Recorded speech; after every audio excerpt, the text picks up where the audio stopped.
तो आज का ये हमारा जो क्वेश्चन पेपर है ये है 31 दिसंबर 2025 का सोशल वर्क का क्वेश्चन पेपर है और हम सभी लोग देख रहे हैं पार्ट 2। हालांकि पार्ट 1 में हम लोगों ने 51 से लेकर 63 तक के क्वेश्चन पेपर को सॉल्व किया था। हर एक ऑप्शन के साथ पूरी ब्रीफ में हम लोग डिस्कस कर रहे हैं कि अगर जो ऑप्शन नंबर बी है या ऑप्शन नंबर सी या डी है तो उनका क्या मतलब होता है, उनका क्या मीनिंग है, उसके बारे में भी हम लोग यहाँ पर देख रहे हैं। ठीक है, तो चलिए स्टार्ट करते हैं। बहुत ही ध्यानपूर्वक आप लोग क्लास को देखिएगा और आप सभी लोग गूगल मीट पे क्लास ले रहे हो और अपनी स्क्रीन को रोटेट कर लीजिएगा और फिर उसके बाद फ़ोन को घुमा दीजिएगा और अपनी स्क्रीन को जूम करके, ठीक है, प्रश्न को और बड़ा कर सकते हैं, स्क्रीन को और बड़ा कर सकते हैं, आसानी से फिर प्रश्नों को पढ़ लेंगे जब आप जूम करेंगे तो। ठीक है, तो फ़ोन ज़रूर घुमा लीजिएगा आप लोग। अगर आप लैपटॉप में ले रहे हैं तो स्क्रीन आपको बड़ी दिखाई दे रही होगी, ठीक है, और यदि फ़ोन में ले रहे हैं तो आप ऐसा कर सकते हैं। ठीक है, तो आज का ये पहला प्रश्न और यूजीसी ने दिसंबर 2025 का क्वेश्चन नंबर 64 कहता है कि वह विकार जिसमें रोगियों को कभी कभी दैनिक का मतलब होता है दैनिक या डेली, दैनिक क्रियाकलाप में, यानी दैनिक क्रियाकलाप के निष्पादन के क्रम में अत्यधिक नींद का दौरा पड़ता है। ठीक है, कोई एक विकार है। कभी कभी क्या होता है कि जो डेली लिविंग की क्रिया होती है, दैनिक क्रियाएं जो होती हैं इंसान की या मनुष्य की, उस दैनिक क्रिया के निष्पादन के क्रम में अत्यधिक नींद का दौरा पड़ने लगता है ना।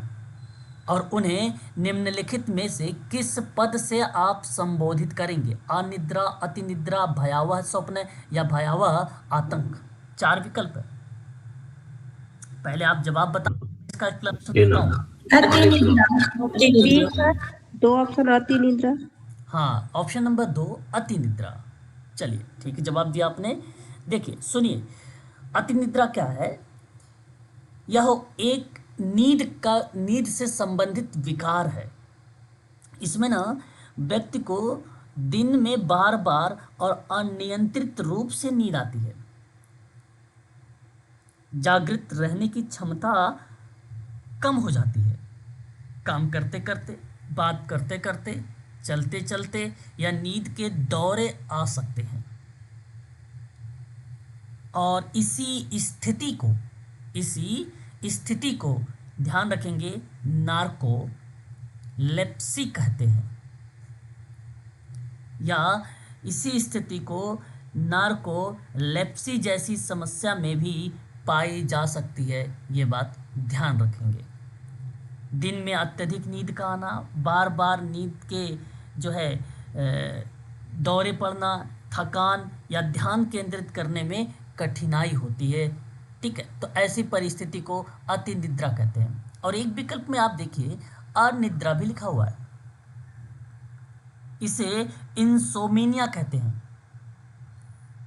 इसमें ना व्यक्ति को सोने में कठिनाई होती है या नींद टिकती नहीं है।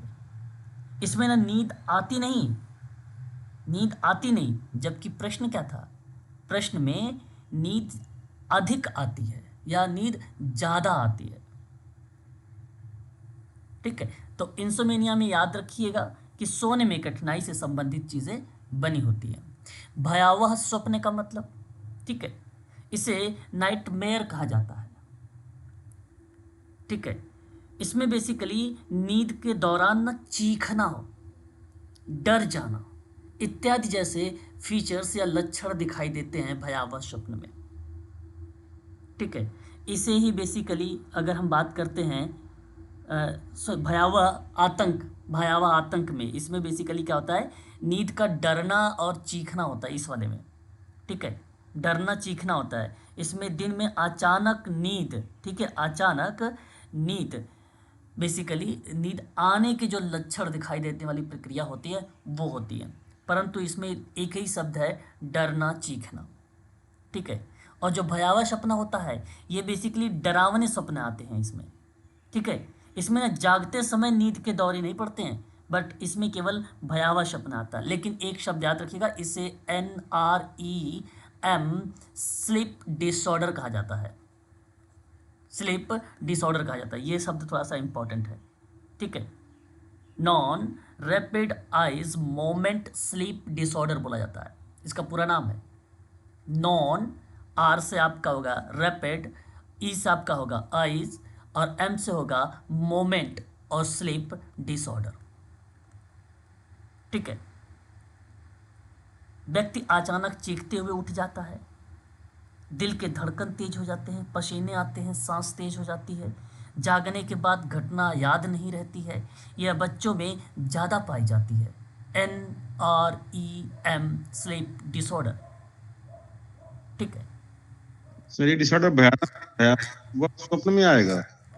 भयावह आतंक के अंतर्गत आएगा, जी जी जी। भयावह आतंक के अंतर्गत ये शब्द देखने को मिलेंगे, ठीक है। और एक आता है REM। REM जो स्लीप डिसऑर्डर होता है ये पाया जाता है भयावह स्वप्न में, और भयावह आतंक में NREM स्लीप डिसऑर्डर पाया जाता है।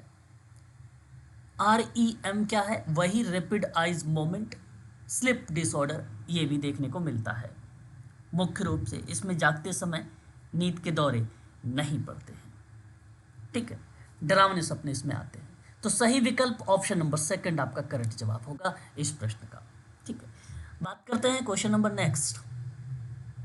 चलिए अगले सवाल को आप लोग ध्यान से देखेंगे और तब जाकर आप इसका जवाब देंगे। सवाल क्या कहता है कि समाज कार्य में, है ना, बाल्यावस्था अभ्यास के दौरान, किसमें? बाल्यावस्था अभ्यास के दौरान निम्नलिखित में से कौन सा कथन गलत लिखा हुआ है, यह आपको बताना है। अपने विचार प्रकट करें, फिर उसके बाद मैं सभी विकल्पों पर व्याख्या करूंगा। सर सेकंड सेकंड जवाब बता रहे हैं। Question number 65। बिल्कुल, यदि आप कह रहे हैं कि बाल्यावस्था एकात्मक संकल्पना है तो आप सही जवाब दे रहे हैं। ये प्रश्न के अंतर्गत बेसिकली ये स्टेटमेंट गलत है। अब मेरी बात ध्यान से सुनिएगा। देखिए, बाल्यावस्था के अंतर्गत ये सवाल बनाया गया है और पूछा गया है कि सोशल वर्क में जब हम किसी बाल्यावस्था के संदर्भ में काम करते हैं, हालांकि इनकी आयु अगर चर्चा की जाए तो 6 से लेकर 9 वर्ष यहाँ पर देखने को मिलती है, ठीक है। अब इस अवस्था में क्या घटनाएं घटित होती हैं? तो बाल्यावस्था सामाजिक रूप से निर्मित होता है। भाई उम्र देख लीजिए और सोचिए कि इस उम्र का अगर बालक है तो क्या सामाजिक रूप से वो चीज़ें समाज के अंतर्गत अपनी एक्टिविटीज़ को सही तरीके से संचालित कर रहा? तो बिल्कुल करेगा, अगर आपके घर में 6 से 9 साल का बच्चा है तो यानी ये स्टेटमेंट सही है। फिर कहता है पॉइंट नंबर 3 में कि समाजशास्त्रीय परिप्रेक्ष्य से अगर देखा जाए बाल्यावस्था से संबंधित समकालिक वाद विवाद की समझ में भी प्रासंगिक होता है। बिल्कुल भाई, आप देखिए, सोचिए कि 6 से 9 वर्ष का बच्चा है तो वाद विवाद की प्रतिक्रिया में भी वो शामिल हो जाएगा।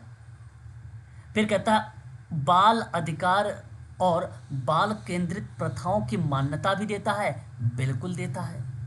अब प्रश्न में एक विकल्प सेकंड लिखा हुआ है, बाल्यावस्था एकात्मक संकल्पना है, परंतु एकात्मक का मतलब होता है एक समान। एक समान तो एक समान संकल्पना नहीं है, क्योंकि बाल्यावस्था विभिन्न समाज, संस्कृतियों, परिवार, इतिहास और आर्थिक परिस्थिति के अनुसार बदलती रहती है।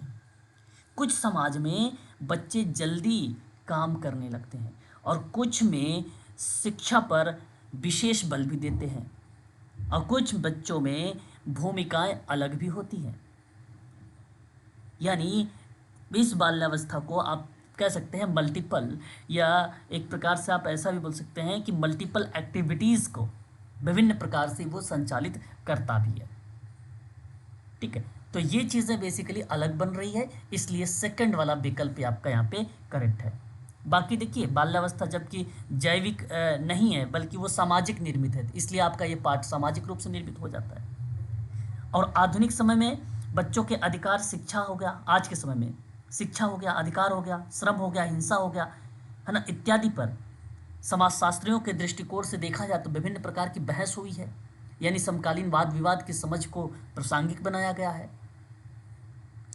और पॉइंट नंबर 4 में अगर हम बात करते हैं बाल अधिकार बाल केंद्रित प्रथाओं को लेकर, तो ये प्रथाएं मान्य हैं, मतलब सोशल वर्क में चाइल्ड राइट और child central practice, child protection, है ना, पार्टिसिपेशन इत्यादि जैसे विशेष शब्दों पर महत्व दिया गया है। इसका मतलब है कि ये भी पॉइंट सही है, केवल और केवल सेकंड वाला सही नहीं है, बाकी सारे विकल्प सही है। सर जी सर एकात्मक का मतलब क्या होता है? एक समान, एक समान संकल्पना एक समान नहीं हो सकती ना, हर एक व्यक्ति यूनिक होता है, आपकी सोच हमारी सोच है कि नहीं जी होता है। तो इसलिए अब सोचिए ना कि समाज में जैसे संस्कृति है, परिवार है, आर्थिक परिस्थिति है, तो परिस्थिति के अनुसार चीजें बदल जाएंगी, तो एक समान हुई कहाँ। एकात्मक का मतलब होता है एक समान संकल्पना, और जो कि एक समान संकल्पना की प्रतिक्रिया में अगर हम लोग जिक्र करते हैं तो एक समान होता ही नहीं, और ये बात सत्य है। यहाँ पे तो गलत लिखा है, एक समान संकल्पना बता रहा है, लिखना चाहिए था बाल्यावस्था एकात्मक संकल्पना नहीं है, तो सही हो जाता फिर तो वो पॉइंट, है कि नहीं। चलें आगे अगले सवाल की तरफ, बताएं क्वेश्चन नंबर 6 जी बताएं। आइए। हाँ बिल्कुल किसी और हाँ बोलिए सर, बोलिए आप क्या कहना चाहते हैं। सिलेबस से कनेक्ट है के अंतर्गत आएगा बाल्यावस्था? नहीं आयु पूछ रहे हैं आप? नहीं, किस यूनिट के अंतर्गत ये दो प्रश्न आएगा? दो दो दो यूनिट नंबर 2, अच्छा, यूनिट नंबर 2, ठीक है। चलिए बात करते हैं अगले सवाल की तरफ, ठीक है, ध्यान से सुनना है आपको। सवाल क्या कहता है, सवाल आपकी स्क्रीन पर दिया गया है, कह रहा है कि भारतीय संविधान के किस अनुच्छेद से सुनिश्चित होता है कि किसी भी व्यक्ति को धर्म विशेष को बढ़ावा देने के लिए कर की अदायगी के लिए बाध्य नहीं किया जाएगा। ये प्रश्न आपके सामने है और इसमें ये पूछा जा रहा है कि बच्चे के संदर्भ में या किसी व्यक्ति के संदर्भ में कि धर्म विशेष को बढ़ावा मिल रहा है, धर्म विशेष को एक प्रकार से बढ़ावा मिल रहा है, या आप ये अनुच्छेद 26 26 बता रहा है, 27 सर।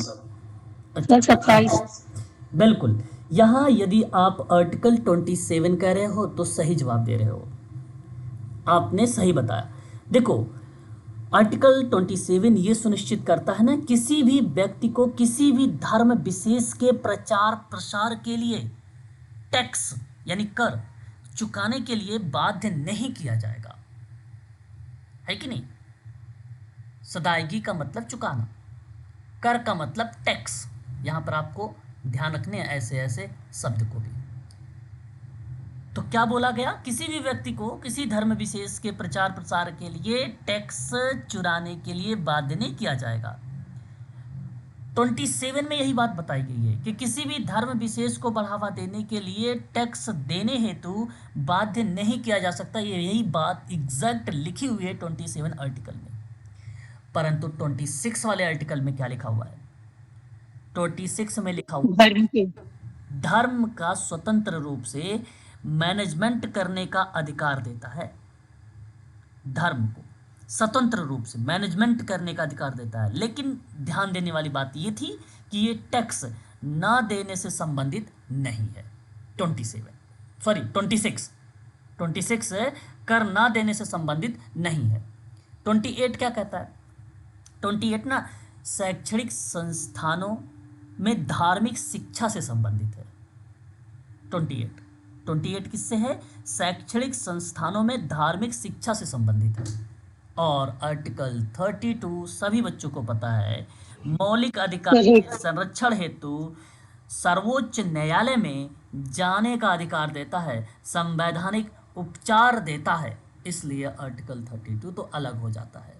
सही विकल्प ऑप्शन नंबर, अगेन यहाँ पे 2 विकल्प सही गया है, दूसरा ऑप्शन। अब बात करते हैं क्वेश्चन नंबर नेक्स्ट। सवाल आता है 67 नंबर का, और आपको यहाँ पे स्कीम्स पता होना चाहिए। यदि पता होगा तभी आप ऐसे प्रश्नों को सही तरीके से व्याख्या कर पाएंगे। सवाल क्या बोला गया है आपके सामने है कि निम्नलिखित ग्रामीण रोजगार कार्यक्रम यानी स्कीम को उचित कालक्रम में व्यवस्थित करिए। अब आपको इन सभी कालक्रमों के बारे में या इन कार्यक्रमों के बारे में वर्ष पता होना चाहिए। यदि वर्ष पता है तो आसानी से आप ऐसे प्रश्नों को सॉल्व कर लेंगे, है ना। सर 3 ऑप्शन ए है। ऑप्शन है सर। चलिए ऑप्शन मैं ए सर। आपको एक बार यहाँ पे डिस्कस करता हूँ, मेरी बात को ध्यानपूर्वक आप लोग सुनिएगा। क्वेश्चन नंबर 67 में, ठीक है, हम बात करते हैं सबसे पहले आप लोगों से समेकित ग्रामीण विकास कार्यक्रम, ठीक है, और इस कार्यक्रम को सन 1980 में लाया गया था। मैं आपको उद्देश्य बता दूं, ग्रामीण गरीबों की आय को बढ़ाने के संदर्भ में ये कार्यक्रम को लाया गया था सन 1980 में, ठीक है। अब बात करता हूं जवाहर रोजगार योजना को लेकर। ये बेसिकली योजना 1989 में प्रारंभ हुआ और ग्रामीण बेरोजगारों को मजदूरी आधारित रोजगार दिया गया 1989 में, ये योजना जब लाई गई। और बहुत ही फेमस योजना, परीक्षा में कई बार रिपीट हो चुकी है, स्वर्ण जयंती ग्राम स्वरोजगार योजना, जो सन 1999 में लाया गया था गरीब परिवारों की स्वरोजगार क्षमता को बढ़ाने के लिए। और राष्ट्रीय ग्रामीण गारंटी कार्यक्रम की बात करता हूँ तो ये 2005, जहाँ ग्रामीणों को 100 दिन का रोजगार सुनिश्चित किया गया था। और आप भली भांति तरीके से नाम याद आ गया होगा, मैं बात नरेगा की कर रहा हूँ यहाँ पर। तो अब आप जी सर। क्रॉनिकल ऑर्डर में लगाना है, यानी कालक्रम में लगाना है, सीक्वेंस से। तो देखो पहले 80, फिर 89, 99, फिर 2005, यानी ABCD क्रम में लगा हुआ है। ऑप्शन नंबर पहला यहाँ पे करेक्ट जवाब हो जाएगा। ये आपको वर्ष पता होना चाहिए, ठीक है। तो आज आप अपने कॉपी पर नोट कर लीजिए, या तो स्क्रीनशॉट ले लीजिए, एक बार 2 बार देखोगे तो इसका वर्ष याद हो जाएगा आपको, ठीक है। सर अब तो नया वो आ गया है ना इसकी जगह? क्या नहीं, अभी ये 25 नाम हाँ, इनका नाम अलग बदला, अलग। जी राम जी करके, बस। हाँ, नाम तो संशोधन भी किया है ना कहीं उसमें से? हाँ, नाम तो कहीं जी, ना जी। कहीं बदला जाएगा या बदला होता है, परंतु ध्यान रखेंगे ये पेपर जो है 31 दिसंबर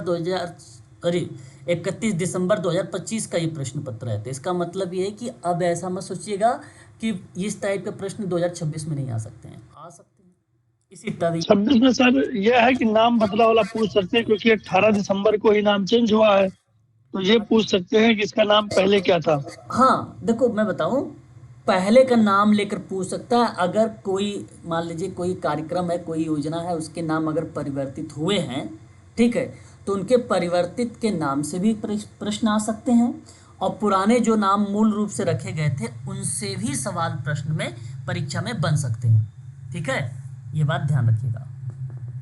चलिए एक सवाल और देखिए, क्वेश्चन नंबर 68 क्या बोल रहा है, आपराधिक न्याय प्रणाली में, है ना, बोस्टन स्कूल कारागार डैश के लिए होता है, बताइए। Sir option 5। युवा अपराधी। युवा अपराध। ओके ओके, आप कह रहे हैं कि बोस्टन स्कूल आपराधिक न्याय प्रणाली में युवा अपराधियों के लिए आप प्राथमिकता दे रहे हैं, तो यहाँ पे सही जवाब दे रहे हैं। अच्छा, बोस्टन स्कूल्स का उद्देश्य क्या था, मैं आपको बताना चाहूँगा। इसका एक उद्देश्य था कि 16 से 21 वर्ष के जितने किशोर हैं यानी युवा, ठीक है, उन अपराधियों को सुधारना था इसमें। दूसरी बात इसमें यह थी कि शिक्षा और व्यावसायिक प्रशिक्षण एवं पुनर्वास की प्रक्रिया में अधिक बल दिया गया था। तीसरी बात ये था इसमें कि दंड नहीं था, बल्कि इसमें जानते हो क्या था, सुधार था। सुधार पर आधारित प्रणाली या क्रियाओं को शामिल किया गया था, उससे यह संबंधित था। वयस्क बंदी, ठीक है, इसके लिए बोस्टन नहीं है बल्कि सामान्य कारागार है। इसके लिए कौन सा है, सामान्य कारागार है, ठीक है। बोस्टन स्कूल कारागार की बात हो रही है। केवल महिला बंदी की बात हो रही है, यानी महिलाओं के लिए अलग सुधार गृह होते हैं, ये तो आप सबको पता होगा, आप सब जानते भी हो। परंतु बोस्टन स्कूल विशेष रूप से युवा पुरुष या युवा अपराधियों के लिए था, ठीक है, न कि महिला के लिए, ठीक है। और उसके बाद आता है दिव्यांग बंदी। इसके लिए ना अलग जो है सुविधाएं, संस्थाएं होते हैं बोस्टन स्कूल के, परंतु बोस्टन स्कूल इससे भी संबंध नहीं रहता है। तो यहाँ पर दूसरा, तीसरा, चौथा गलत है। केवल पहला वाला जो ऑप्शंस दिए गए हैं, ये वाला ऑप्शन आपका सही माना जाएगा, ठीक है। चलिए, अच्छा ये देखिए, अगर हम इस पे बात करते हैं तो ये यूनिट नंबर 9 का क्वेश्चन है, ठीक है, 68 क्वेश्चन नंबर नेक्स्ट। अगर ऐसे ही क्वेश्चन के साथ यूनिट थोड़ा मेंशन कर दीजिए किस यूनिट से क्वेश्चन आया है। ओके, चलिए ठीक है। ये देखिए, अगर हम बात करते हैं तो क्वेश्चन नंबर 69 और ये यूनिट नंबर 5 से सवाल है, ठीक है। ध्यान से देखना है आपको इस प्रश्न के आधार पे, उसके बाद आपको जवाब देने हैं यहाँ पर। तो प्रश्न क्या बोला जा रहा है, प्रश्न में ये बताया जा रहा है कि एक तरफ आपको परिवर्त्य प्रकार दिए गए हैं और दूसरी तरफ आपको उसके नेचर दिए गए हैं। कहने का मतलब ये है, एक प्रकार से वेरिएबल्स के बारे में जिक्र किया गया है। अब उन्हीं वेरिएबल्स के आधार पे आप लोगों को सम्मिलित करना है, ठीक है। पहला आपसे क्या बता रहा है, आश्रित चर, है ना। पहला क्या है, आश्रित चर। अच्छा, आश्रित चर क्या होता है पता होना चाहिए आपको भली भांति तरीके से। अगर मैं आपसे आश्रित वेरिएबल पर बात करता हूं तो आप ध्यान से सुनिएगा, यहाँ एक शब्द है परिवर्तन का पूर्वमानित प्रभाव। देखो, आश्रित चर की मुख्य खास विशेषता मैं आपको बताना चाहूँगा यहाँ पे। पहली बात, इसको तो डिपेंडेंट वेरिएबल बोलते हैं। ये रिसर्च या एक्सपेरिमेंट में ये वेरिएबल प्रयोग में आता है। तीसरी बात, इसमें परिवर्तन देखा और मापा जा सकता है। चौथी बात, इसमें इफेक्ट यानी यह बेसिकली परिणाम को एक प्रकार से दर्शाता है और स्वतंत्र वेरिएबल के कारण को बदलता है। मेरा कहने का भाव क्या है कि रिसर्च में जो चीज़ मापी या अवलोकित की जाती है, रिसर्च में जो चीज़ मापी या अवलोकित की जाती है वह क्या होता है, आश्रित चर होता है। और चर बेसिकली जैसे अगर हम बात करें, एक है इंडिपेंडेंट और एक है डिपेंडेंट, ठीक है। अब जो डिपेंडेंट वेरिएबल होता है उसमें उसका प्रभाव देखा जाता है, ठीक है। और जो इंडिपेंडेंट होता है इसमें हम क्या देखते हैं, कारण देखते हैं। और बात कर रहे हैं डिपेंडेंट वेरिएबल की बात, जहां हम बात कर रहे हैं किसका, हम बात कर रहे हैं उसके प्रभाव को, जहाँ पर प्रभाव देखा जाता है, जहाँ पर प्रभाव देखा जाता है। मैं आपसे एक एग्जांपल बताता हूँ। जैसे मैंने कहा कि काउंसलिंग से डिप्रेशन स्तर जो होता है उस पर प्रभाव पड़ता है। अगर मैं आपकी काउंसलिंग करूं या कोई व्यक्ति की काउंसलिंग करता हूं और अगर वो व्यक्ति क्या है, डिप्रेशन में है, ठीक है, तो काउंसलिंग से डिप्रेशन स्तर जो होगा वो क्या होगा, उस पर प्रभाव पड़ेगा। तो जो काउंसलिंग है वो क्या है, स्वतंत्र वेरिएबल है, स्वतंत्र वेरिएबल है, यानी इंडिपेंडेंट, यानी ये कारण क्या होगा ना, काउंसलिंग। डिपेंडेंट की बात करता हूँ, आश्रित वेरिएबल। तो यहाँ जो आश्रित वेरिएबल होगा वो बनेगा आपका, ठीक है, डिप्रेशन स्तर, डिप्रेशन स्तर। एक दूसरा एग्जांपल सुनिए। मैंने कहा कि अध्ययन के घंटों का छात्रों के अंक पर प्रभाव पड़ेगा। यदि बच्चे सही तरीके से स्टडी करेंगे, ठीक है, लंबे समय से या कुछ आवर्स में, तो उनके अंकों पे प्रभाव पड़ेगा। तो अध्ययन के जो आवर्स हैं, जो घंटे हैं, वो क्या है, स्वतंत्र वेरिएबल हैं। अब जब छात्रों के अंक में बदलाव हुआ, यानी अंक बढ़े या कम हुए, जो भी चीज़ परिस्थिति बन रही है, तो वो आश्रित वेरिएबल हुआ, यानी डिपेंडेंट वेरिएबल हुआ। ठीक है, तो जिसे मापा जाता है, जो स्वतंत्र रूप से कारण को बदलता है, उसी को हम लोग डिपेंडेंट वेरिएबल कहते हैं। उन्हीं को हम लोग डिपेंडेंट वेरिएबल के नाम से संबोधित करते हैं, या उन्हीं को इस नाम से हम जानते हैं। ये बात आपको ध्यान रखना है, याद रहेगा? बताइए एक बार। हाँ, अब Yes, देखो sir. यहाँ पे ये शब्द लिखा हुआ, ये शब्द जानना बहुत जरूरी है। परिवर्तन को पूर्व मानित प्रभाव, है ना। मैंने आपको हर जगह बताया कि प्रभाव कहाँ पड़ रहा है। डिप्रेशन में आपको बताया मैंने कि भाई प्रभाव यहाँ पड़ रहा है। ठीक है, डिप्रेशन की प्रतिक्रिया में। फिर मैंने काउंसलिंग वाली प्रतिक्रिया में आपको बताया कि भाई डिप्रेशन की प्रतिक्रिया में भी आश्रित प्रभाव पड़ रहा है। परिवर्तन का पूर्व मानित प्रभाव, किसी भी शोध में कारण और प्रभाव का संबंध देखा जाता है। इसका मतलब ये है, इस संबंध से जिस चर में प्रभाव दिखाई देता है, अर्थात उसमें परिवर्तन भी होता है। इसका मतलब बता रहा हूँ मैं सेकंड वाला पॉइंट का, क्योंकि यूजीसी नेट का ये शब्द है, टफ है। बच्चे बेसिकली परिवर्तन का पूर्व मानित प्रभाव को सही तरीके से सरल शब्दों में इसको समझना बहुत ज़रूरी है कि परिवर्तन का पूर्व मानित प्रभाव का क्या मतलब है। इसका संबंध ना जिस वेरिएबल में प्रभाव दिखाई देता है, अर्थात जिसमें परिवर्तन होता है, उसे ही डिपेंडेंट वेरिएबल कहा जाता है।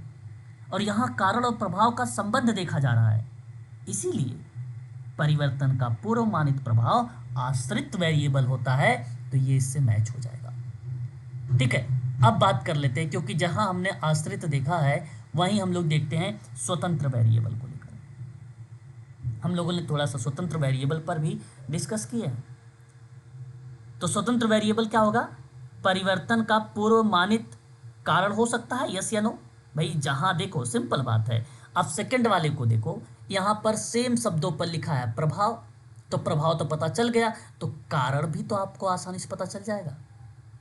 कारण पूर्व परिवर्तन का पूर्व मानित कारण, तो ये स्वतंत्र वेरिएबल का पैटर्न बन जाएगा। किसी भी शोध में कारण और प्रभाव के संबंध का जब अध्ययन किया जाता है ना, तो वही चीज परिवर्तन का पूर्व मानित कारण बन जाता है। जिस वेरिएबल को कारण माना जाता है, जिसमें शोधकर्ता स्वयं परिवर्तन करता है, जिसमें आप सामाजिक कार्यकर्ता हो, आप खुद परिवर्तन करते हो, जिसका असर पूरे वेरिएबल पर पड़ेगा, पूरे चर पे पड़ता है, वही चीज़ है। एक एग्जाम्पल से सुनिए। मैंने कहा दवा, है ना, मैंने कहा काउंसलिंग का ले लेते हैं। मैंने कहा कि काउंसलिंग का तनाव का स्तर का प्रभाव, है ना, काउंसलिंग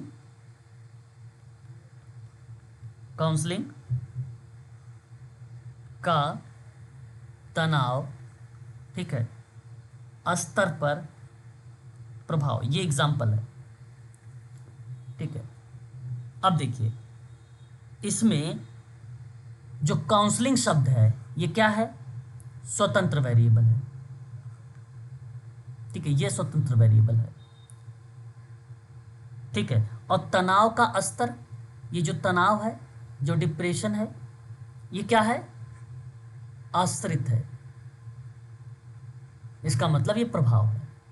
काउंसलिंग करेंगे तो सिंपल सी बात है, तनाव कम होगा। तो काउंसलिंग करेगा कौन? जो टीचर है या जो सामाजिक कार्यकर्ता है। और यहाँ पे जो चीज़ें कम हो रही हैं, जो उस पर बेसिकली आश्रित है, आप बदलाव कर सकते हो, आप घटा बढ़ा सकते हो, तो वो स्वतंत्र वेरिएबल करता है। वो स्वतंत्र वेरिएबल करता है। अध्ययन की पद्धति का छात्रों के सीखने पर प्रभाव पड़ेगा, है ना। अध्ययन और अध्यापन पद्धति जो होती है वो स्वतंत्र वेरिएबल होती है, और सीखने का जो स्तर होता है, जो अध्यापन पद्धति का कारण होता है, वो आश्रित वेरिएबल होता है। ठीक है, तो ये चीज़ें आपको ध्यान रखना है। अब बात करते हैं संयोजक चर के बारे में। अच्छा, संयोजक चर क्या होता है बताइए? पता है आपको, होना चाहिए इसके बारे में जानकारी। संयोजक चर नहीं पता तो सुनिए। इसे इंटरविंग वेरिएबल कहते हैं, या आप इसे ही आप बोल सकते हो एक प्रकार से मेडिटर। बेसिकली ये वो चर है ना जो स्वतंत्र और आश्रित यानी इंडिपेंडेंट और डिपेंडेंट वेरिएबल के बीच संबंध को प्रभावित कर रहा हो, इसीलिए इसे मेडिएटर यानी मध्यस्थ, मध्यवर्ती या संयोजक चर कहा जाता है। 3 नाम से इसको जाना जाता है। तो स्वतंत्र और आश्रित चर के संबंध को प्रभावित करना, स्वतंत्र को और आश्रित चर को दोनों को प्रभावित करना, मतलब ये दोनों के बीच में ना पुल की तरह काम करता है, पुल की तरह। ये संबंध को मजबूत और कमजोर और बदल सकता है। कभी कभी शोध में ये बहुत इंपॉर्टेंट हो जाता है संयोजक वेरिएबल। कुछ कारण और प्रभाव संबंधों को पूरी तरह से समझने के लिए हमें इंटरवीइंग वेरिएबल की जरूरत पड़ती है ना, इनकी जरूरत हमें पड़ती है। प्रशिक्षण स्वतंत्र वेरिएबल, ठीक है, आश्रित उसका उत्पादकता, और संयोजक कौशल स्तर, उसकी कौशल स्तर जो उसकी स्किल्स होते हैं वो दर्शाते हैं, ठीक है। अब देखो कारण कहाँ पर देख रहे थे आप, बोलिए। कारण स्वतंत्र वेरिएबल में देख रहे थे, नोट करते रहिए। प्रभाव कहाँ देख रहे थे आप, आश्रित वेरिएबल में देख रहे थे। और कारण प्रभाव संबंध को समझना और बदलना किस में देखते हैं आप, संयोजक वेरिएबल में देखते हैं, यानी इंटरवीइंग वेरिएबल में देखते हैं। तो इस पॉइंट का जो ऑप्शंस जाना चाहिए वो देखिए। क्या मैं पहले वाले पॉइंट को कारण प्रभाव संबंधों को पूरा करने के लिए कतिपय परिस्थिति में आवश्यक है, क्या पॉइंट नंबर फर्स्ट को मिला सकता हूं, यस या no? Yes sir. Yes sir. आसानी से मिला सकता हूं, बिल्कुल आप सही बता रहे हैं। और एक आता है बहिर्जात यानी बाह्य वेरिएबल। ये कौन सा वेरिएबल होता है, ये भी सुन लिए। देखिए इसको हम लोग बेसिकली इंग्लिश में आप एक्सटर्नल्स नाम से रिप्रेजेंट कर सकते हैं।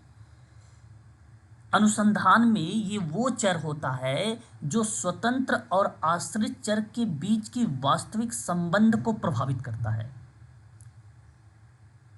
संबंध को बढ़ा सकता है, संबंध को घटा सकता है, संबंध को गलत दिशा में मोड़ सकता है।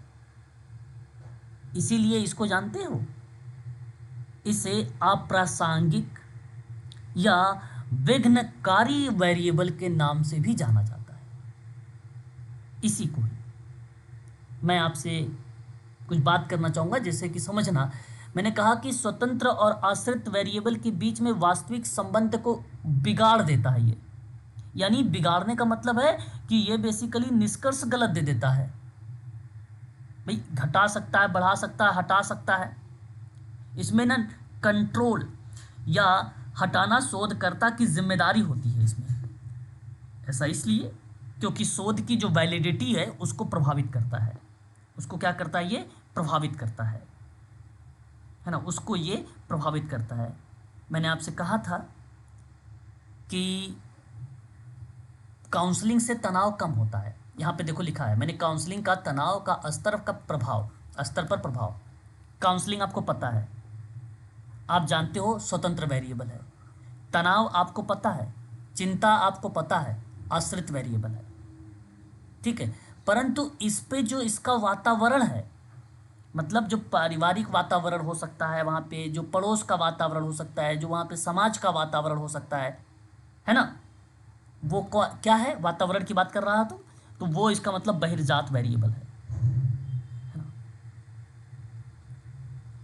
तो अब ध्यान सुनिएगा, कारण आपका आश्रित वेरिएबल, प्रभाव आपका आश्रित वेरिएबल, ठीक है।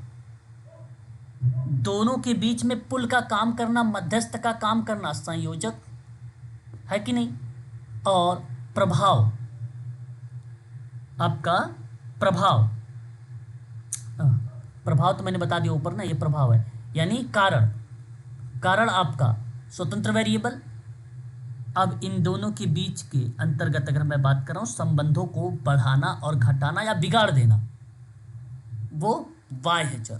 तो यहाँ पे देखिए स्वतंत्र और आश्रित चरों के मध्य संबंधों को कांतिमान को बढ़ा घटा सकता है, तो आपका ये y वेरिएबल बन जाएगा।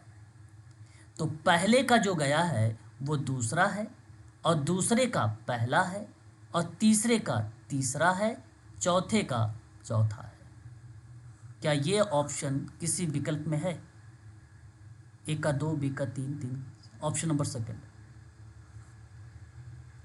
क्वेश्चन नंबर 69 का विकल्प बी करेक्ट जवाब है। ठीक है, हालांकि यूनिट नंबर 5 है, मैं आपको कराऊंगा, वहाँ पे बताऊंगा अच्छे से, बट 2 ही वेरिएबल बहुत इंपॉर्टेंट होते हैं, एक आश्रित और एक स्वतंत्र। बाकी इन्हीं दोनों का रोल हर वेरिएबल में होता है, हर वेरिएबल्स में होते हैं। ये 4 भी इंपॉर्टेंट है जो आपकी स्क्रीन पर है, बट इसके अलावा और भी वेरिएबल्स होते हैं, उस पर हम चर्चा करेंगे जब आपका यूनिट नंबर 5 चलेगा। ठीक है, फिलहाल यहाँ तो आप उम्मीद करता हूँ कि आप समझ भी गए होंगे। प्रश्न अच्छा था, क्लियर हुआ है कि नहीं क्लियर हुआ, बताओ। यस सर, क्लियर हो गया। चलो बहुत बढ़िया, क्लियर है सर। ठीक है। फिर आगे अब हम बात करते हैं एक और सवाल को लेकर। ठीक है, बहुत ही ध्यानपूर्वक देखिएगा। कहता है कि प्रसिद्ध पुस्तक ऑफ थ्योरी ऑफ जस्टिस के रचयिता कौन है? John Rolfe. Very good. अच्छा, ये किताब कौन से सन में आई थी सर? 1971 में। आ थ्योरी ऑफ जस्टिस नाम की ये पुस्तक जॉन रॉल्स की बहुत फेमस हुई थी, जो न्याय का सिद्धांत प्रस्तुत करता है। और ये किताब मैं आपको बता दूं, समाजकार्य में ही नहीं, सोशियोलॉजी में भी और राजनीति विज्ञान में भी अत्यंत महत्वपूर्ण है। आप तो सोशल वर्क के स्टूडेंट हैं, बाकी अगर मैं आपसे कहूं, जो बच्चे राजनीति पढ़ रहे हैं, जो बच्चे सोशियोलॉजी पढ़ रहे हैं, वहाँ पर भी इनकी किताब परीक्षा में कई बार पूछी जा चुकी है और बहुत इंपॉर्टेंट है ये पुस्तक। ठीक है, ये चीज़ ध्यान रखिएगा। देखो, एक नाम आ रहा है नसबॉम का नाम। ठीक है, नसबॉम बेसिकली कैपेसिटी अप्रोच में अपना योगदान देते हैं, मतलब क्षमता उपागम पर अपनी भूमिका निभाते हैं। अमर्त्य सेन का नाम आप भली भांति तरीके से जानते भी हैं। ह्यूमन डेवलपमेंट इंडेक्स के अलावा अगर हम बात करें तो कैपेबिलिटी अप्रोच, ठीक है, उस उपागम में भी इनका नाम देखने को मिलता है और ह्यूमन डेवलपमेंट के अंतर्गत भी इनका नाम देखने को मिलता है। और उसके बाद जो है पीएनए का नाम, Malcolm Payne, social work theory and practice में इनका नाम आता है। नोट कर लो, social work theory and practice में इनका नाम देखने को मिलता है। परंतु इस प्रश्न का जो विकल्प होना चाहिए वो ऑप्शन नंबर आपका दिया हुआ है सेकंड विकल्प, जॉन रॉल्स का नाम। यहाँ आप लोग ये नाम ज़रूर ध्यान में रखेंगे, परीक्षा के दृष्टिकोण से बहुत इंपॉर्टेंट है। पीएनए बेसिकली सोशल वर्क की थ्योरी बताया था, है ना। थ्योरी क्या थी इनकी? थ्योरी चाहो तो आप नोट कर सकते हो, मैं यहाँ पे बोल रहा हूँ। एक इनकी थ्योरी थी पीएनए की जो है मनोगतिशील सिद्धांत। एक इनका थ्योरी थी बेसिकली कॉग्निटिव बिहेवियर का सिद्धांत। एक इनकी थ्योरी थी ह्यूमनिस्टिक यानी मानवतावादी का सिद्धांत। एक इनका था नारीवादी सिद्धांत। एक था इनका सिस्टम सिद्धांत और एक था इनका इको सोशल सिद्धांत या थ्योरी। तो इन्होंने बात किया है social work theory and practice, तो थ्योरी यहाँ पे हो गई। और एक इन्होंने प्रैक्टिस भी बताया था। प्रैक्टिस में क्या क्या बताया इन्होंने प्रैक्टिस में सबसे पहले आकलन लिखा था। आकलन का मतलब था असेसमेंट। फिर उसके बाद इन्होंने प्लानिंग के बारे में बताया था, ठीक है, यानी नियोजन। फिर उसके बाद इन्होंने इंटरवेंशन के बारे में बताया था, यानी हस्तक्षेप।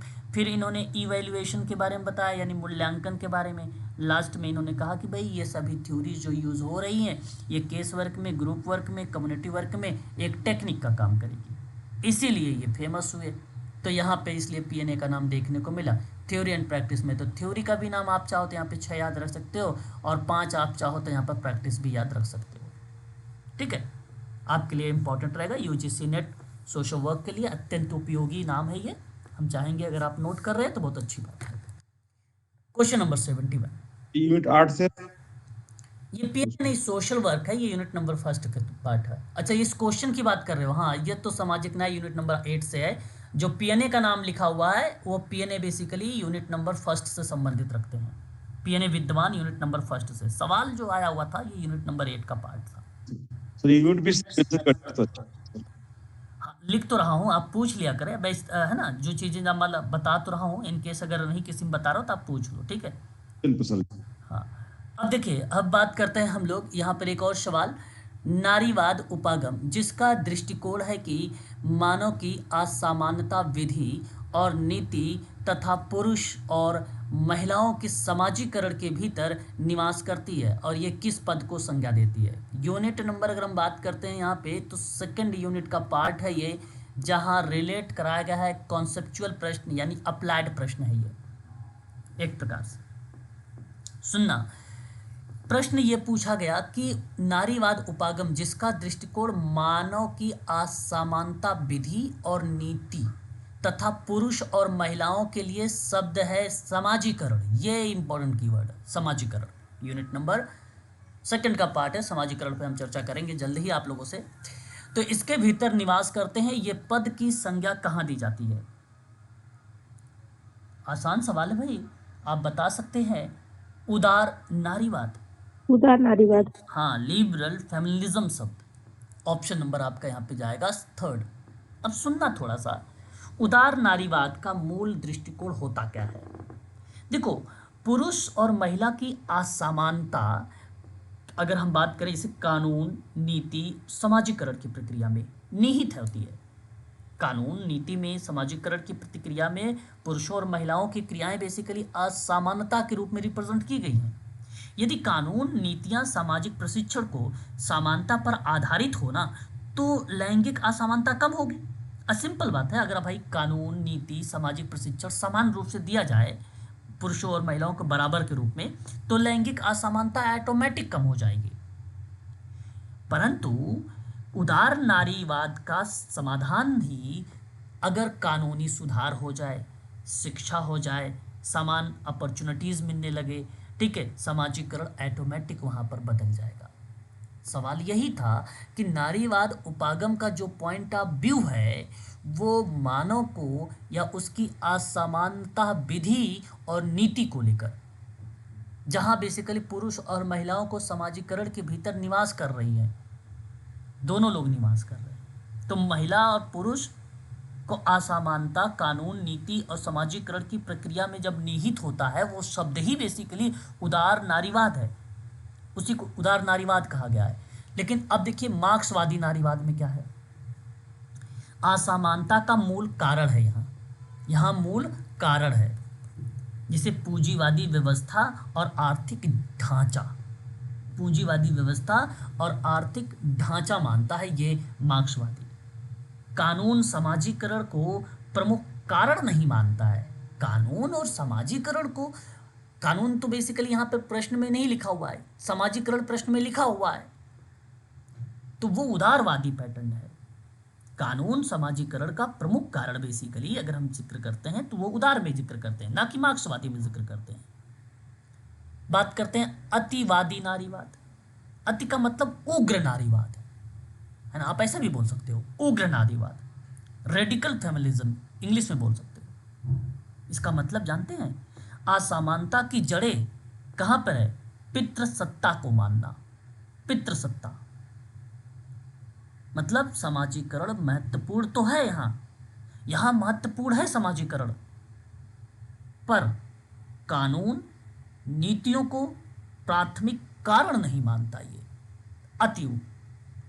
अतिवादी बेसिकली समाजीकरण के अंतर्गत शब्दों को दर्शाता है, परंतु कानून, नीतियों को प्राथमिकता के कारण के आधार पर नहीं दर्शाता है, क्योंकि असमानता की जो जड़ है ना वो पितृसत्ता है।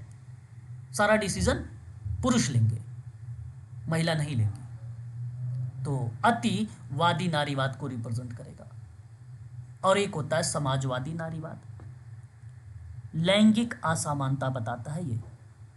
आर्थिक प्लस पितृसत्ता का दोनों का संयुक्त परिणाम है समाजवादी। आर्थिक संरचना भी इसी में है और पितृसत्ता का प्रतिक्रिया भी इसी में है। और इसका ध्यान संरचनात्मक और आर्थिक दमन पर अधिक होता है। इसलिए ये भी नहीं है। प्रश्न पूछा गया केवल इतना है कि मानव की असमानता विधि और नीतियों तथा पुरुषों और महिलाओं की समाजीकरण के भीतर जो निवास करती हैं उस पद को क्या बोला गया है? उदारवादी या उदार नारीवाद एक प्रकार का शब्द है जो ये शब्द या संज्ञा रिप्रेजेंट होती है। बस इतनी बात आपको ध्यान रखना है। लिबरल फेमिनिज्म को ये प्रकट करता है ये शब्द। ठीक है, तो सही विकल्प ऑप्शन नंबर 3। बात करते हैं अगले सवाल की तरफ। ये सवाल बहुत आसान है, सभी बच्चों को पता होगा। चलिए एक बार आप अपने विचार को प्रकट करें, क्या हो सकता है इस प्रश्न का सही विकल्प?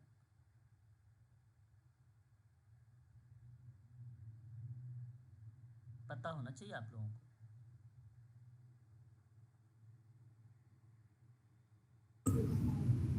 जी मैं बताऊं? सेकंड नहीं, थर्ड होगा सर, थर्ड होगा। ओके चलिए मैं बताता हूं, अब मेरी बात को भी ध्यान से सुन लीजिए।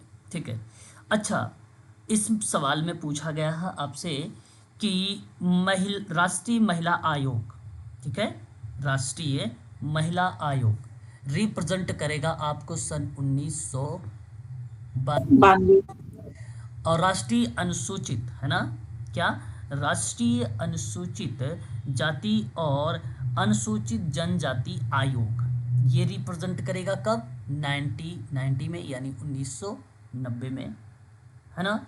और राष्ट्रीय पिछड़ा वर्ग आयोग, राष्ट्रीय पिछड़ा वर्ग आयोग कब रिप्रेजेंट करेगा आपका? ये 1993 में रिप्रेजेंट होगा।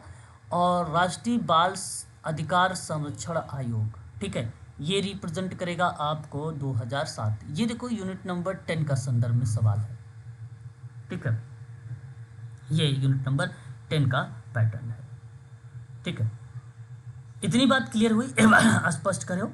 राष्ट्रीय महिला आयोग 1992, राष्ट्रीय अनुसूचित जनजाति आयोग 1990, राष्ट्रीय पिछड़ा वर्ग आयोग 1993 और राष्ट्रीय बाल संरक्षण आयोग 2007, है ना? यस जी सर। सर बोलो।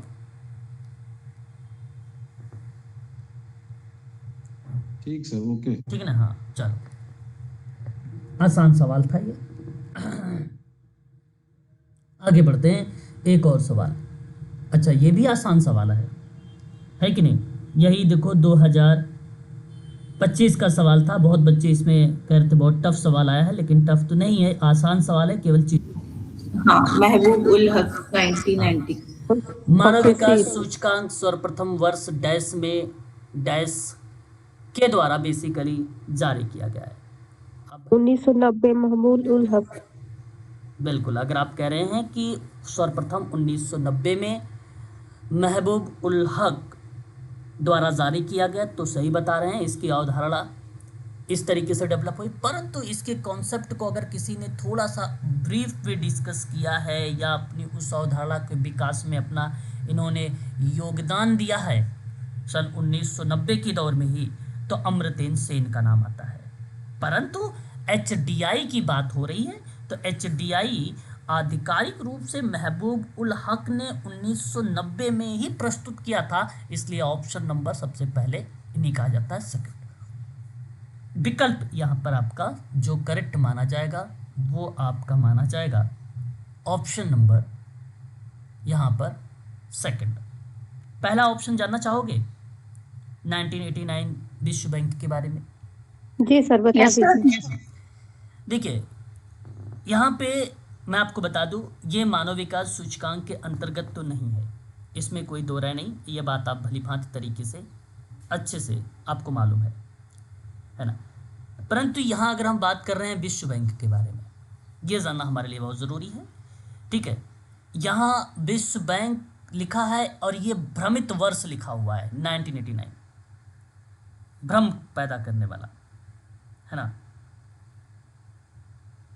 ये बात ध्यान रखना है आपको। यहाँ कोई खास शब्द अगर आप सोचें कि कोई शब्द एक इससे संबंधित एक कोई शब्द है तो नहीं, ये भ्रमित करने, यूजीसी का काम है कोई सा वर्ष भी डाल देगा बच्चों को क्या करने के लिए, भ्रमित करने के लिए। विश्व बैंक एक अंतर्राष्ट्रीय वित्तीय संस्था है और जिसकी स्थापना सन 1944 में हुई थी।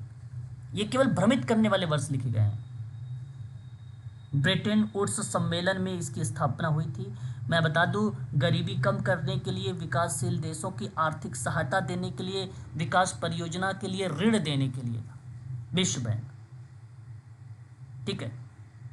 और विश्व बैंक की दो महत्वपूर्ण संस्थान है, एक का नाम है IBRD और एक का नाम है IDA। अच्छा, IBRD क्या है? इंटरनेशनल बैंक फॉर, अगर हम बात करते हैं, reconstructions and development. IBRD, I का मतलब इंटरनेशनल, B का मतलब बैंक और R का मतलब हो जाएगा रिकंस्ट्रक्शंस और D का मतलब हो जाएगा डेवलपमेंट। मिडिल इनकम देशों को ऋण देता है ये IBRD, जो मिडिल इनकम वाले कंट्रीज हैं। अच्छा, IDA क्या होता है? ये इंटरनेशनल डेवलपमेंट एक एसोसिएशन है। ये क्या करता है? अत्यधिक जो गरीब देश होता है उनको लो इनकम देता है, यानी कम ब्याज पर, शून्य ब्याज पर ऋण देता है ये। तो इन्हें ही मिलाकर वर्ल्ड बैंक कहा जाता है। समझ गए आप? IBRD प्लस में IDA को मिला दो तो आप परिभाषा बना सकते हो विश्व बैंक की। विश्व बैंक वाशिंगटन DC में है। लगभग 189 कंट्रीज मिलकर या उसके सदस्य देश होकर इसको चलाते हैं। इसका मिशन मात्र केवल एक है, एक विश्व मुक्त गरीबी बनाना, a world free of poverty, ठीक है। और ये शब्द आपको यहाँ पे ध्यान में रखना है। अमर्त्य सेन के बारे में आप भलीभांति तरीके से जानते हैं, है ना। एक नाम यहाँ पे है रघुराम राजन, एक नया नाम, यूनिक नाम आप साथ यहाँ पे सोशल वर्क में देख रहे हैं। अब रघुराम राजन का नाम बेसिकली नहीं देखने को मिलता हम लोगों को, है ना, HDI में। ये एक भारतीय अर्थशास्त्री और भारतीय रिजर्व बैंक के पूर्व गवर्नर रह चुके हैं, उनका नाम यहाँ पर रिप्रेजेंट किया गया है। तो इसलिए वर्ष पर नहीं जाना है आपको, ठीक है। वर्ष कुछ अलग है, नाम कुछ अलग है ना। बहुत ही भारत के बहुत ही प्रसिद्ध अर्थशास्त्री रघुराम गोविंद राजन इनका पूरा नाम है। प्रोफेसर रहे हैं, नीतिगत विशेषज्ञ रहे हैं, RBI के 23वें गवर्नर रहे हैं। ये 2013 से लेकर 2016 तक इनका कार्यकाल रहा है। ये वर्तमान में आज जानते हैं शिकागो विश्वविद्यालय के इस समय प्रोफेसर हैं। 2026 में, आज की डेट में 22 फरवरी 2026 के दिन में, ठीक है। ये इस समय शिकागो विश्वविद्यालय के प्रोफेसर हैं। तो रघुराम गोविंद राजन यहाँ अलग है, ये जो वर्ष लिखा हुआ कुछ अलग लिखा हुआ, ठीक है, बच्चों को कंफ्यूज करने के लिए, ठीक है। तो ऑप्शन नंबर यहाँ पे जो सेकंड है वो सही विकल्प आपका दूसरा विकल्प माना जाएगा। अब बात करते हैं क्वेश्चन नंबर 74 को लेकर। थोड़ा सा स्क्रीन आप जूम कर लीजिएगा, क्वेश्चन नंबर जो है 74 में, और इम्पोर्टेंट क्वेश्चन है ये 74 का, ठीक है। अभिकथन और कारण से रिप्रेजेंट किया गया है आपके सामने ये सवाल, और हम चाहेंगे कि इस सवाल को बहुत ही बेहतर तरीके से पढ़ें, देन उसके बाद जवाब दें। अभिकथन क्या कहता है? कहता है कि राजा राम मोहन राय को 19वीं शताब्दी का महानतम भारतीय माना जाता है, जिन्होंने भारत में धार्मिक और सामाजिक सुधार करने का विरोपण किया था। क्या ये बात सही लग रही है? सही है सर। सही है सर। चलिए, अच्छा फिर आगे यहाँ पर बोला जा रहा है कि राजा राम मोहन राय, ठीक है, एक और शब्द देखिएगा, अभी चीज़ों को समझते चल रहा है। फिर बोला जा रहा है कि राजा राम मोहन राय ने 1875 में आर्य समाज की स्थापना की थी। गलत है सर, ब्रह्म समाज की स्थापना की थी। अच्छा जी, आप यहाँ पे देखें कि ये पॉइंट आपके यहाँ पे रिप्रेजेंट गलत लिखा हुआ है। बिल्कुल, यदि आपने यहाँ पर ए वाले कथन को सत्य माना है तो सही बात है, और आर वाले को गलत माना है तो भी आप यहाँ पे सही बता रहे हो। तो विकल्प में क्या तीसरे ऑप्शन को चुन सकते हैं? आसान सवाल बना। Yes sir. हाँ, जी तो सर। राजा राम मोहन राय 19वीं शताब्दी में है, ये समाज सुधारक हैं। इन्होंने विधवा विवाह, शिक्षा सुधार, सती प्रथा उन्मूलन पर इन्होंने काम किया है, अपना नेतृत्व किया है, ये बात सत्य है। देखो, आर्य समाज की स्थापना तो 1875 में स्वामी दयानंद सरस्वती जी ने किया था, ना कि राजा राम मोहन राय ने किया था। राजा राम मोहन राय ने तो ब्रह्म समाज की स्थापना की थी 1828 में, तो उनका अलग है, इनका अलग है। इसलिए ये स्टेटमेंट जानना बहुत ज़रूरी था। विकल्प में आपका तीसरा ऑप्शन सही चला जाएगा इस प्रश्न का। अब बात कर लेते हैं क्वेश्चन नंबर 75। आसान सवाल है, केवल शब्दों का यहाँ पर जो है खेल है। अगर आप शब्द समझ गए तो चीज़ें समझ में आ जाएगी। कहता है 26 जनवरी तारीख यानी तिथि को इसके ऐतिहासिक महत्व के कारण संविधान के प्रारंभ की तारीख के रूप में चुना गया। सही है सर। 26 जनवरी की जो तिथि थी, इनके ऐतिहासिक महत्व के कारण ही संविधान लागू करने के लिए चुना गया था, और ये कथन सही है। ये कथन आपकी सही है। संविधान 26 जनवरी 1950 को इसलिए लागू किया गया था क्योंकि यह वो दिन था जब भारत में पहली बार स्वतंत्रता और औपचारिक घोषणा दिवस के रूप में, यानी पूर्ण स्वराज दिवस के रूप में मनाया गया था। तो उस समय की बात है ये। आगे कहता है, भारतीय राष्ट्रीय कांग्रेस के लाहौर अधिवेशन में संकल्प पारित होने के बाद सन 1930 में इसी दिन को पूर्ण स्वराज दिवस के रूप में मनाया गया था। है ना, ये स्टेटमेंट सही है। वजह यही थी। तो इसका मतलब दोनों तो सत्य हैं, और आर ए की सही व्याख्या करता है, और जब सही व्याख्या कर रहा है तो सही विकल्प होना चाहिए ऑप्शन नंबर फर्स्ट। है ना, क्लियर? बताइए। जी सर। आगे बढ़िए फिर। क्वेश्चन नंबर 76 है ना। सर थोड़ा जी, क्या कह रहे हैं सर? कर रहा हूँ, थोड़ा यूनिट मेंशन कर दीजिए। इतने में देखो क्या है, ये आपका ऐतिहासिक महत्व में संविधान से संबंधित है। ठीक है, यूनिट नंबर 7 में आप रिलेट करेंगे, वहां पे भारतीय इंडियन कॉन्स्टिट्यूशन भी आपको देखने को मिलेगा। ठीक है, इस तरीके से आप देख सकते हैं चीज़ों को समझ। एक बार आप यूनिट जरूर देखें, पहली बात है ना, पहले सारी यूनिट को एक बार देखें, है ना, कि वो कौन सी टॉपिक किस चीज़ से है। ऐसे में इजीली आपको समझ में आ जाएगा कि ये संविधान से संबंधित है, तो यूनिट नंबर 7 पे आ जाएगा ये सवाल। ठीक है ना। अब फिर उसके बाद देखिए, यहाँ पे एक और सवाल आ रहा है आपके सामने। ठीक है, रिप्रेजेंट हो रहा है, ये कार्य के बारे में रिप्रेजेंट किया गया है।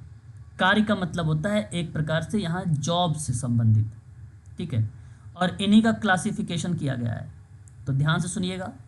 कहता है कि कार्य वर्गीकरण योजना तैयार करने के लिए, क्रियान्वयन के लिए विभिन्न चरणों को आरोही क्रम में हमें क्या करना है, व्यवस्थित करना है। जॉब क्लासिफिकेशन प्लान है ये। ठीक है, और इसी के प्रतिक्रिया के आधार पे हमें इसको रिप्रेजेंट करना है। पहला पॉइंट क्या बोला गया है कि मूल्यांकन किए जाने वाले प्रत्येक जॉब का मतलब कार्य के लिए अनिवार्यतः कार्य का विवरण प्रस्तुत किया जाता है, यानी उसका पूरी डिटेल एक्सप्लेनेशंस भी आपको रिप्रेजेंट की जाती है। ठीक है, तो ये पॉइंट कब रिप्रेजेंट किया जाएगा, अब यहाँ पे आपको सीक्वेंस से चीज़ों को दर्शाना है। अब पहली बात तो आपको एक चीज़ ज़रूर पता होना चाहिए भाई, याद रखिएगा आप सभी लोग, एक होता है आरोही क्रम, ठीक है, और एक होता है अवरोही क्रम। दो तरीके की चीज़ें होती है। जो आरोही लिखा हुआ है इसका मतलब होता है असेंडिंग ऑर्डर, है ना, ये चीज़ ध्यान रखिएगा। असेंडिंग ऑर्डर का अर्थ होता है संख्या हो या कोई वस्तु हो या कोई शब्द लिखा गया हो, तो उसमें आप ये सोचना कि सबसे छोटे से बड़े की ओर जाना है। ठीक है, छोटे से आपको क्या करना है, बड़े की ओर जाना है। ठीक है, और इस प्रतिक्रिया को असेंडिंग कहेंगे, छोटे से बड़े की ओर। एग्जाम्पल के तौर पे जैसे मैंने कहा कि 1 2 3 4 ये बड़े की तरफ हम लोग निकल रहे हैं।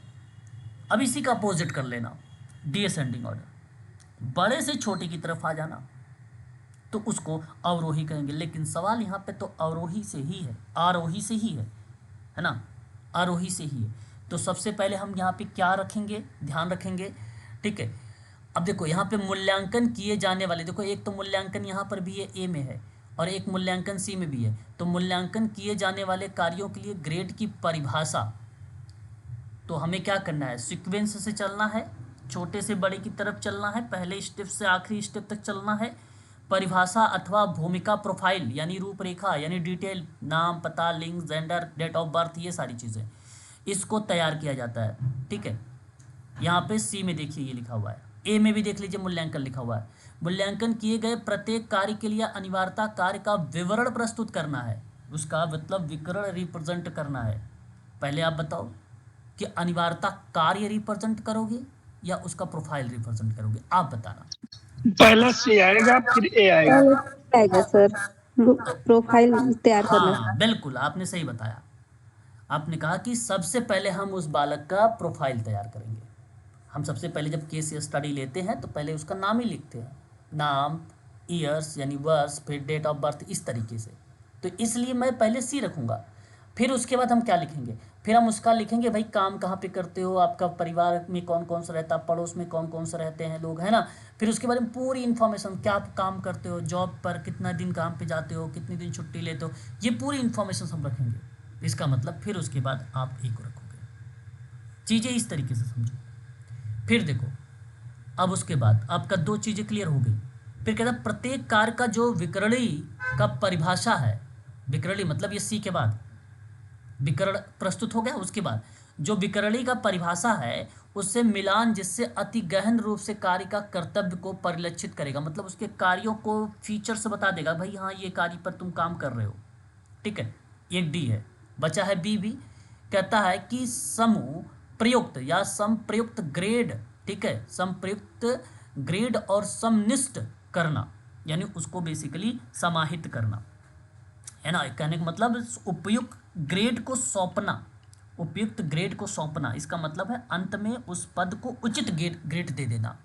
बी का मतलब यही है, ग्रेड देना, मतलब जैसे बच्चे लास्ट में आपने कितने अंक प्राप्त किए, आपका काम बहुत बेहतर हुआ, आपको बी मिला, आपको डी मिला, आपको ई ए मिला, ये ग्रेड आपने दे दिया। ग्रेड बेसिकली लास्ट में ही दिया जाता है, ठीक है। तो देखो अब बी और डी में अगर हम चुनाव करेंगे तो उसके बाद सबसे पहले डी को रखेंगे, देन बी को रखेंगे, देन बी को रखेंगे। जो डी को मैं बता रहा हूँ ये ग्रेड प्रोफाइल से मिलान करने की हम लोग कोशिश कर रहे हैं, हम ये देखने का प्रयास कर रहे हैं कि किस ग्रेड के लिए ये कार्य सबसे उपयुक्त है, तो हमने ग्रेड दे दिया। उसके कर्तव्यों के आधार पर उसके चीज़ों को या उसके नीड को आइडेंटिफाई करके हमने उसको आइडेंटिफाई करके उसको ग्रेड का नाम दे दिया, और फिर बी में हमने उस ग्रेड को उसको दे भी दिया कि आप अब इस ग्रेड पे आप आते हो, ठीक है। तो सही पॉइंट जो बनेगा वो सी ए डी बी बनेगा, ठीक है। कोई विकल्प में है, ये किसी विकल्प में ये शब्द रिप्रेजेंट हो रहा है? सर 2 में बी सर। अच्छा अच्छा अच्छा, आप कह रहे हैं कि 2 में मैच हो रहा है, ऑप्शन नंबर सेकंड आपका करेक्ट जवाब हो जाएगा, ठीक है, बहुत बढ़िया। चलिए अगले सवाल की तरफ चलते हैं, है ना। क्वेश्चन नंबर हमारे सामने यहाँ पे जो रिप्रेजेंट हो रहा है वो सवाल नंबर 77 है, ठीक है। और बहुत ही ध्यानपूर्वक आपको इस सवाल को पढ़ना है, उसके बाद आपको जवाब देना है। चलिए एक बार अपने सवाल को यहाँ पे ध्यान से देखें, उसके बाद आप इसका जवाब दें। कहता है नग जो है नायला कबीर द्वारा, है ना, नायला कबीर द्वारा यथा प्रस्तावित जेंडर जागरूक नीति के बारे में कौन से कथन गलत है। जैसे ही ये शब्द मिले इस टाइप का कि कौन सा गलत है कौन सा सही है, तुरंत आपको वहीं पे अंडरलाइन कर लेना है, और जैसे ही आप अंडरलाइन करोगे या सर्कल बनाओगे तो तुरंत आप लोगों को उसके विकल्पों पर पढ़ना है। तो पहला क्या कहता है, पुरुष और महिला कि व्यवहारिक जेंडर संबंधी आवश्यकता को लक्षित करना। क्या ये पॉइंट सही माना जाएगा? यस या नो? नहीं। प्रश्न का आधा नहीं सर, गलत। गलत मान रहे हो, ठीक है, तो ये गलत है। फिर कहता है कि नायला कबीर के द्वारा, ये एक विद्वान है, इसने कहा यथा प्रस्तावित जेंडर जागरूकता नीति के बारे में। अच्छा, नायला कबीर के द्वारा gender awareness, gender policy approach 3 मुख्य प्रकार बताए हैं। अभी मैं नोट करवा दूंगा 3 कौन कौन से हैं, ठीक है। तो जब इसने जेंडर जागरूकता नीति के बारे में पूछा तो कहा कि कौन सा गलत लिखा हुआ है, तो इसने कहा कि भाई ये बात तो सही है, व्यवहारिक जेंडर संबंधी आवश्यकताओं को आप आइडेंटिफाई करो, ये तो स्टेटमेंट सही है। दूसरा कहता है पुरुष और महिलाओं की आवश्यकताओं को विभेद नहीं किया गया है। सर ये गलत है, मतलब ये सही ये है। देखो मेरे मतलब यहाँ पे समझो, इसमें बोला क्या गया है, इसमें कह रहा है कि पुरुष और महिला की आवश्यकता में विभेद नहीं किया गया है, ये गलत है। क्यों? क्योंकि नायला कबीर स्पष्ट रूप से प्रैक्टिकल जेंडर नीड्स, ठीक है, प्रैक्टिकल जेंडर नीड्स के अंतर्गत जेंडर नीड के बीच में फर्क बताती हैं, इसलिए कि उनकी नीति में जेंडर आधारित आवश्यकताओं का स्पष्ट भेद किया गया है। उनकी नीति में नाम है नायला कबीर का, उनकी पॉलिसीज में शब्द यही है और इन्हीं चीजों पर फोकस करना है आपको। तो जो पॉइंट नंबर 2 है, इसने कहता है विभेद नहीं किया गया है, लेकिन इनकी थ्योरी में इस शब्द को लेकर विभेद किया गया है। अब अगर इनके बारे में पता है तभी इन प्रश्न को कर पाएंगे आप। और स्पष्टीकरण तो कौन सा यूनिट से है सर ये पुरुष और महिला से संबंधित यूनिट नंबर 9 है ना, यूनिट नंबर 9 के संदर्भ में है। जेंडर आप पढ़ेंगे लिंग के बारे में, ठीक है, जेंडर के बारे में पढ़ेंगे। देखो कहता क्या है, पुरुष और महिला की आवश्यकताओं के बीच का जो अंतर स्पष्ट कर रहा है। इन्होंने कहा कि प्रैक्टिकल जेंडर नीड्स में कि रोजमर्रा की समस्या का समाधान हो, पानी, स्वास्थ्य, पोषण, आय इत्यादि महिलाओं और पुरुषों की भूमिकाओं के आधार पर अलग अलग पहचानी जाए, ठीक है। यहां तक कि राजनीतिक जेंडर आवश्यकताओं के बारे में बताया इन्होंने, एक तो व्यवहारिक बताया और दूसरा राजनीतिक भी बताया। और राजनीतिक में क्या बोला इन्होंने, कहा कि शिक्षा, संपत्ति का अधिकार, लैंगिक समानता, निर्णय निर्माण में भागीदारी हो। यहाँ भी पुरुष महिला आवश्यकताओं का अंतर स्पष्ट रूप से महसूस भी किया है, ठीक है। क्योंकि नायला कबीर जेंडर यानी नीति या जेंडर या जो पॉलिसी है उसमें ना 3 बातें बताई हैं। पहली बात इन्होंने कहा पुरुष महिला की आवश्यकता को पहचाना जाए। दूसरी बात उनके बीच अंतर किया जाए। तीसरी बात उसी के आधार पर नीति निर्माण का सुझाव दिया जाए। ये 3 बातें हैं इन्हीं के अंतर्गत ये 3 बातें रिप्रेजेंट की गई और कहीं कहीं इन्हीं तीनों को रिप्रेजेंट करने का एक तरीका बताया भी गया है। खासकर एक तो आपका आ जाएगा वेलफेयर जेंडर नीड, ठीक है, आप वेलफेयर जेंडर नीड को रिप्रेजेंट करेंगे और जो वेलफेयर पे आधारित होगा वो व्यवहारिक होता है, प्रैक्टिकल होता है ना, वो प्रैक्टिकली होता है चीज़ें। और दूसरा जो है राजनीतिक जेंडर नीड, जहां लैंगिक शक्ति की संरचना बदलने का प्रयास किया गया है, महिलाओं की संरचनात्मक स्तर पर सशक्त करने की बात कही गई है।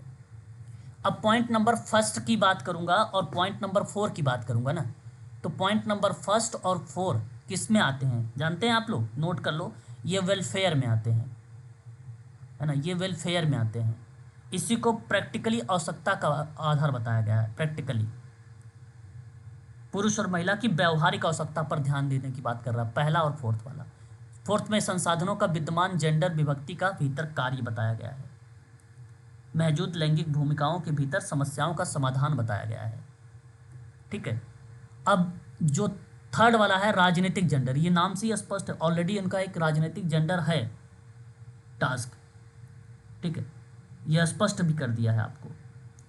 तो ये राजनीतिक से संबंधित आ जाता है इसके अंतर्गत, महिलाओं को सशक्त करना या संरचनात्मक स्तर पर आगे ले आना, ठीक है। बाकी ये दूसरा नहीं रिप्रेजेंट किया गया, तो यहाँ पे दूसरा ही केवल सही है। नायला कबीर इन द्वारा ये बातें आपको ध्यान रखनी है कि पुरुष महिला की आवश्यकता की पहचान, अंतर को आइडेंटिफाई करना, फिर उन्हीं के आधार पर नीति का निर्माण करना। ठीक है, ये चीज ध्यान रखिएगा। आगे, भारतीय संविधान में कितने अनुच्छेद हैं? भारतीय संविधान में कितने अनुच्छेद राज्य के नीति निर्देशक तथ्यों से संबंधित है? ये प्रश्न बनाया गया है। 16। सी से 16 से। अच्छा जी, 16 बता रहे हैं। ओके, और भी कोई बालक जो अपने विकल्पों को बदलना चाहे? चलो मैं बताता हूं। सही जवाब क्वेश्चन नंबर 78 में अगर आपने विकल्प का चुनाव किया है 16, तो आपने करेक्ट जवाब दिया है। देखो, भारतीय संविधान में डीपीएसपी आप पढ़ेंगे भाग 4 में, ठीक है, जहां आपको आर्टिकल देखने को मिलेगा 36 से लेकर 51 तक का विस्तृत जानकारी। तो 51 माइनस 36, ठीक है, प्लस 1, ठीक है, प्लस 1, इनके बारे में अगर हम आपसे चर्चा करते हैं तो आप अगर करिएगा तो कितना आंसर आएगा आपका यहाँ पर? 16, ठीक है, डीपीएसपी के अंतर्गत। देखो, हालांकि कुल संख्या निकालने का एक फार्मूला है, एक सूत्र है, याद रखिएगा, अंतिम अनुच्छेद, ठीक है, अंतिम अनुच्छेद माइनस प्रारंभिक अनुच्छेद प्लस 1, ये फार्मूला है, ठीक है। इस फार्मूले के आधार पे हम लोग कितने अनुच्छेद हैं कौन से भाग में, वो निकाल सकते हैं। तो राज्य के नीति निर्देशक तथ्यों के आधार पर अगर हम बात करेंगे तो कुल 16 भाग हैं। ये फार्मूला आपको याद रखना है।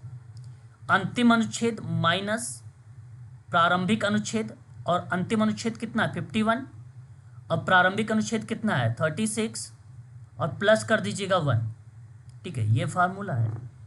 और इनके आधार पे जब आप कुल आइडेंटिफाई करेंगे या निकालेंगे तो आपको निकल कर आ जाएगा 16, यानी 16, ठीक है। और ये 16 किस में आपको बता रहा है? क्योंकि डीपीएसपी 3 भागों में बांटा गया है ना, एक सामाजिक है ना, और गांधीवादी, और एक उदारवादी, 3 रूपों में समझा गया है। हम जब आपसे पढ़ाएंगे भारतीय संविधान के बारे में तो वहाँ आपको आर्टिकल्स के बारे में डीपीएसपी को लेकर गणना भी बताएंगे कौन कौन से, क्योंकि डीपीएसपी में जो आते हैं वो 36 से लेकर 51 तक आते हैं। और कुल संख्या निकालने का सूत्र याद रखिएगा, अंतिम अनुच्छेद माइनस प्रारंभिक अनुच्छेद प्लस में 1, ये आप फार्मूला भी याद रखिएगा, ठीक है। इस फार्मूले के आधार पर ये सवाल निकाले जाते हैं। विकल्प में आपका आ जाएगा यहाँ पे तीसरा ऑप्शन, ठीक है। एक लास्ट क्वेश्चन करते हैं।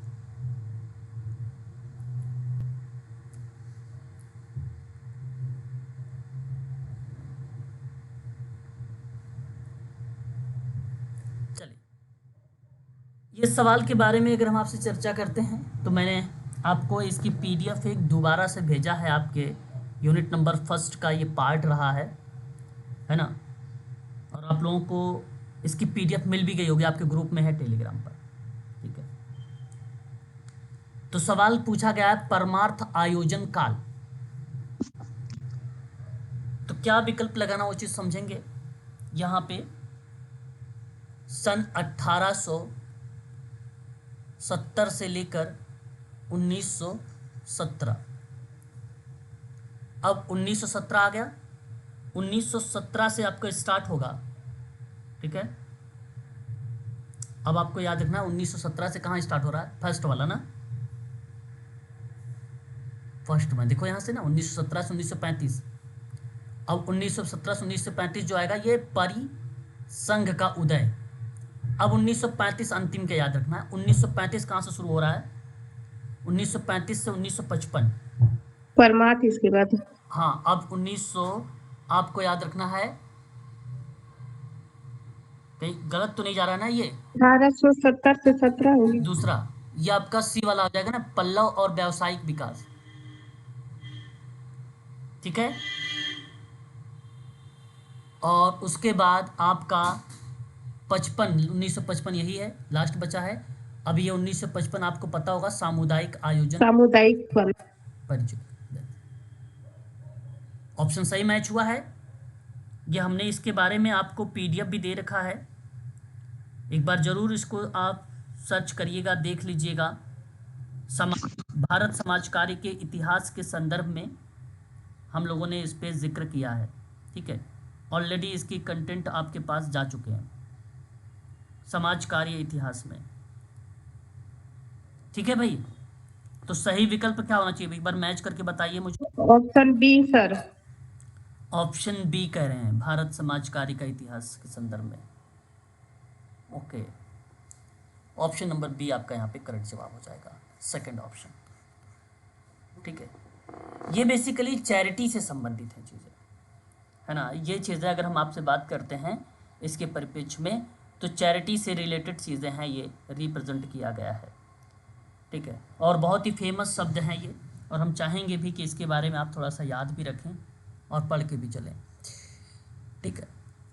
तो आज के लिए बस इतना ही रखते हैं हम सभी लोग। आगे जो है हम इसी के आगे पार्ट 3 जब लेकर आएंगे तो वहाँ पर इस सवाल के बारे में जिक्र करेंगे, ठीक है, इसके आगे। तो आज के लिए बस इतना ही, है ना। मिलते हैं अब हम लोग कल की क्लास। कल शाम को क्लास रहेगी आप लोगों की 6 PM, ठीक है। क्लास का समय यही रहेगा।